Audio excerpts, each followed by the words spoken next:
Sebanyak 27 pelaku pembusuran yang beraksi selama 10 hari Ramadan berhasil ditangkap oleh Polrestabes Makassar. Dari jumlah tersebut, 13 diantaranya masih di bawah umur. Ini ada 27 orang tersangka, yang terdiri dari 14 orang dewasa dan 13 di bawah umur, kata Kapolrestabes Makassar, Kombes Pol Arya Perdana saat memberikan keterangan resminya, Rabu 12 Maret.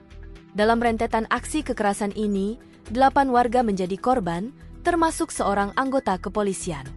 Ini kaitannya dengan kejadian selama 10 hari Ramadan, ada kejadian pembusuran, penganiayaan, dan ada juga bawa parang. Dari situ kita mendeteksi ada 27 orang tersangka. 8 korban, salah satunya anggota polisi. Ada juga warga sipil, ungkapnya. Para tersangka ini, kata Arya, beraksi di sejumlah wilayah di kota Makassar, seperti di Kecamatan Makassar, Bontoala, Manggala, Biringkanaya dan Kecamatan Rapocini.